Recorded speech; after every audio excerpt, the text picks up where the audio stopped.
Halo semuanya, perkenalkan nama saya Divaliani Tiara dengan NIM 2402010227. Saya akan menjelaskan apa itu sistem muskuloskeletal. Apa itu sistem muskuloskeletal? Sistem muskuloskeletal adalah sistem yang terdiri dari tulang rawan, otot, tendon, dan jaringan ikat lainnya yang saling berhubungan.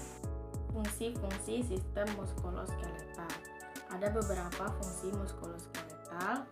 Yang pertama, sebagai penyangga berdirinya tubuh, yaitu tempat melekatnya ligamen, otot, jaringan lunak, dan organ. Membentuk kerangka yang berfungsi menyangga tubuh dan otot-otot yang melekat pada tulang. Yang kedua, sebagai pelindung, yaitu membentuk rongga untuk melindungi organ yang halus dan lunak, serta memproteksi organ-organ internal dari trauma mekanis. Yang ketiga, sebagai pergerakan, dapat mengubah arah dan kekuatan otot rangka saat bergerak karena adanya persendian. Yang keempat, produksi sel darah atau red marrow. Yang kelima, penyimpanan mineral dan lipid atau hemostasis. Alat gerak pada manusia yaitu meliputi alat gerak pasif yaitu tulang dan alat gerak aktif yaitu otot. Alat gerak pasif pada manusia yaitu berupa tulang yang terdiri atas tulang rawan dan tulang keras. Semua tulang ini akan membentuk suatu rangka, dan rangka terbagi atas dua, yaitu rangka aksial dan rangka apendikular. Rangka aksial yaitu adalah anggota gerak atas yang terbagi atas beberapa bagian, yaitu yang pertama rangka pelindung otak memiliki 8 ruas yang terdiri dari tulang ubun-ubun memiliki 2 tulang penyusun, tulang pelipis memiliki 2 tulang penyusun, tulang dahi memiliki 1 tulang penyusun, tulang kepala belakang memiliki 1 tulang penyusun, tulang tapis memiliki 1 tulang penyusun, tulang baji memiliki 1 tulang penyusun. Fungsi rangka pelindung otak yaitu adalah membentuk struktur kepala dan wajah, serta memberikan ruang untuk otot wajah dan melindungi otak dari benturan. Selanjutnya, tulang-tulang wajah. Tulang-tulang wajah memiliki 14 ruas yang terdiri dari tulang rahang atas memiliki 2 tulang penyusun, tulang pipi memiliki 2 tulang penyusun, tulang rahang bawah memiliki 1 tulang penyusun, tulang hidung 2 penyusun, tulang langit 2 penyusun, tulang konka nasal inferior memiliki 2 tulang penyusun, tulang air mata memiliki 2 tulang penyusun, tulang mata baja yaitu memiliki 1 tulang penyusun. Tulang-tulang wajah ini berfungsi sebagai pembentukan struktur wajah pada manusia. Selanjutnya ada tulang pendengaran. Tulang pendengaran terdiri dari 6 ruas, yaitu ada tulang martil atau tulang malleus terdiri atas 2 tulang penyusun. Tulang malleus ini adalah tulang terbesar di antara ketiga tulang pendengaran dan melekat pada gendang telinga. Yang kedua, tulang landasan memiliki 2 tulang penyusun atau disebut dengan incus. Tulang ini terhubung ke 2 tulang lainnya. Yang ketiga, ada tulang sanggurdi yaitu atau disebut dengan stapes, yaitu tulang terkecil di dalam tubuh manusia dan melekat pada membran fenestra ovolis. Tulang pendengaran ini berfungsi untuk menjaga tekanan udara dan suara agar bisa diantarkan dengan baik. Selanjutnya, ruas tulang belakang yang terdiri dari 33 ruas, yaitu tulang leher terdiri atas 7 tulang ruas.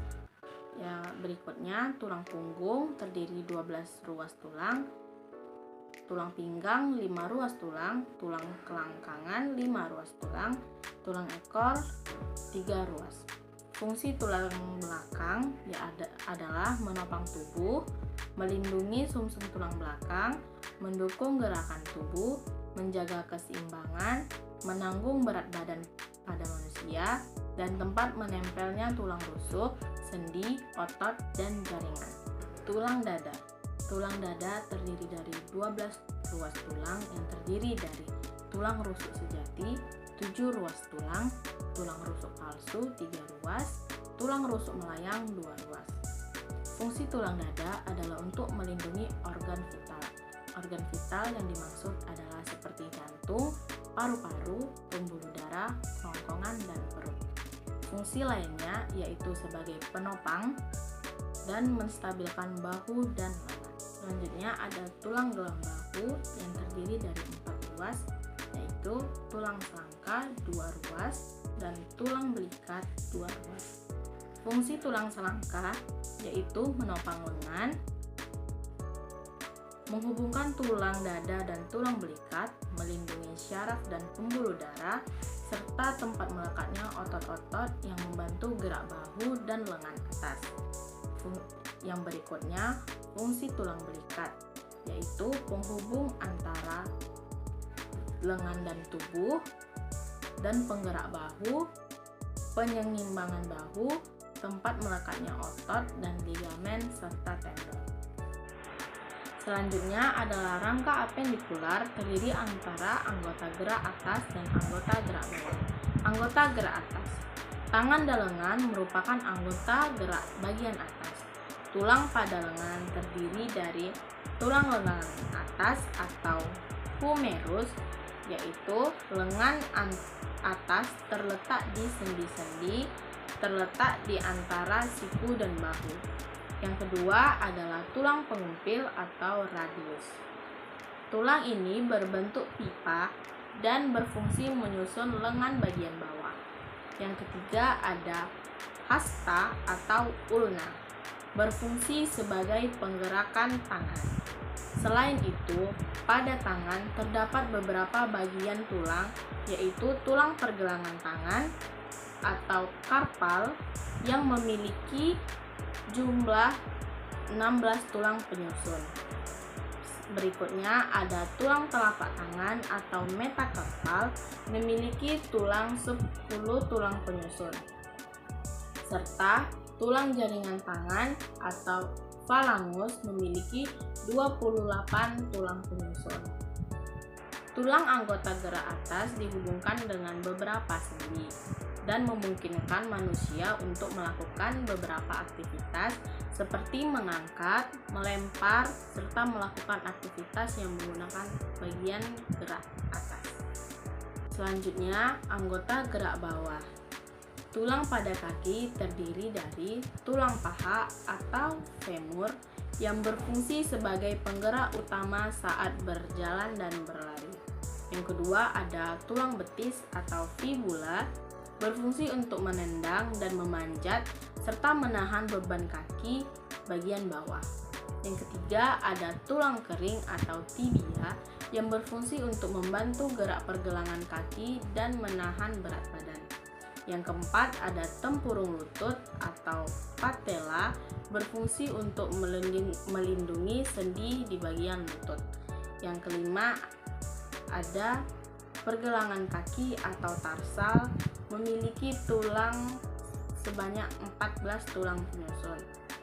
Selanjutnya ada telapak kaki atau metatarsal, memiliki 10 tulang penyusun, dan tulang jari kaki atau falangus memiliki 28 tulang penyusun. Rangka-rangka tersebut dihubungkan oleh sendi. Beberapa komponen sendi terdiri dari ligamen, yaitu jaringan ikat untuk mengikat bagian luar ujung tulang.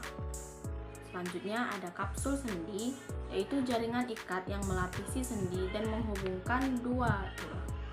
Selanjutnya, membran sinovial, yaitu selaput yang membungkus rongga sinovial. Selanjutnya ada tulang rawan hialin, yaitu untuk menutupi kedua ujung tulang dan membentuk persendian. Apa saja gangguan pada rangka? Ada beberapa gangguan yang terjadi pada rangka. Contohnya ada rakitis, yaitu merupakan penyakit tulang yang disebabkan kekurangan vitamin D pada pembentukan tulang sehingga tulang tidak keras. Bagi penderita penyakit ini menyebabkan kaki yang melengkung akibat tulang yang lemah. Yang kedua ada kifosis atau tulang belakang yang membungkuk. Selanjutnya ada lordosis, yaitu tulang belakang membengkok di arah tumbal atau pinggang ke arah depan sehingga kepala tertarik ke belakang. Selanjutnya ada skoliosis, yaitu tulang belakang melengkung ke samping kanan atau ke samping kiri. Dan ada nekrosis, yaitu merupakan kematian jaringan tulang. Selanjutnya, gangguan-gangguan persendian pada manusia. Yang pertama ada dislokasi, yaitu bergesernya sendi dari kedudukan semula karena jaringan ligamennya sobek. Yang kedua ada ankilosis, yaitu suatu keadaan persendian yang tidak dapat digerakkan karena seolah-olah menyatu. Yang ketiga ada terkilir, adalah tertariknya ligamen ke posisi yang tidak sesuai tapi sendi tidak bergeser. Yang keempat ada artritis, adalah peradangan yang terjadi pada persendian. Selanjutnya ada sistem muskuler atau yang bisa disebut dengan sistem otot. Otot merupakan jaringan tubuh yang berfungsi untuk menggerakkan bagian-bagian tubuh dan organ, serta mempertahankan postur tubuh dan keseimbangan tubuh. Jenis-jenis otot yaitu ada otot polos, otot jantung, dan otot lurik. Yang pertama ada otot lurik atau otot rangka, merupakan otot yang menempel pada rangka dan berfungsi sebagai menggerakkan tubuh. Serabut otot rangka dibungkus oleh jaringan ikat kendur yang terdiri dari fibrolas dan serabut kolagen yang disebut endomisium. Kumpulan serabut-serabut otot yang dibungkus oleh perimisium membentuk berkas otot. Kumpulan dari berkas-berkas otot yang dibungkus oleh epimisium membentuk otot yang disebut dengan otot rangka. Selanjutnya ada otot polos. Otot polos mempunyai bentuk sel yang polos dan bergelondong. Cara kerja dari otot polos adalah tidak disadari. Sel otot polos memiliki satu nukleus yang terletak di bagian tengah sel.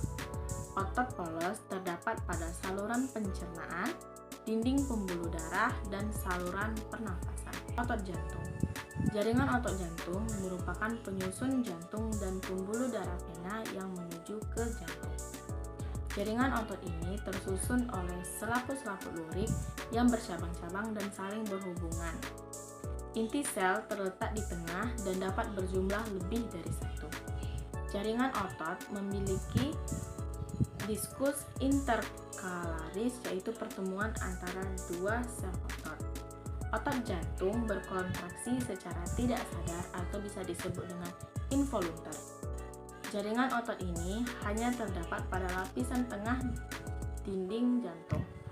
Kontraksi otot jantung terjadi secara refleks. Kontraksi dari otot jantung berfungsi untuk memompa darah keluar dari jantung. Penjelasan gangguan pada otot. Ada beberapa gangguan pada otot. Yang pertama akibat aktivitas, yaitu kram atau kekejangan, yaitu disebabkan karena kelelahan otot setelah beraktivitas. Yang kedua kaku leher, terjadi karena hentakan kesalahan gerak sehingga mengakibatkan otot trapesius leher meradang akibat bawaan atau genetis. Ditrofi otot Duchenne dan Becker adalah penyakit yang menyebabkan kelemahan pada otot-otot yang dekat pada batang tubuh. Gen ini bersifat resesif dan dibawa oleh kromosom X. Yang ketiga, gangguan otot jantung. Infak miokard akut adalah kematian otot jantung karena penyumbatan pada arteri koroner. otot-otot jantung yang tidak tersuplai darah akan mengalami kerusakan atau kematian mendadak. Yang kedua, kardiomiopati adalah kerusakan atau gangguan otot jantung sehingga menyebabkan dinding-dinding jantung tidak bergerak sempurna dalam menyedot dan memompa darah. Penyebab kardiomiopi diantaranya adalah mengonsumsi alkohol yang berlebihan, infeksi virus, dan hipertensi. Keempat, gangguan otot polos. Akalasia adalah suatu penyakit yang mengganggu kerja otot esofagus. Istilah akalasia yaitu kegagalan untuk relaksi dan mengacu kepada ketidakmampuan dari sphincter esofagus bawah atau suatu cincin otot antara esofagus bawah dan lambung untuk membuka dan membiarkan makanan masuk ke dalam lambung. Sebagai akibatnya, pasien dengan penderita akalasia mempunyai kesulitan dalam menelan makanan. Sekian penjelasan dari sistem muskuloskeletal dari saya. Saya ucapkan terima kasih.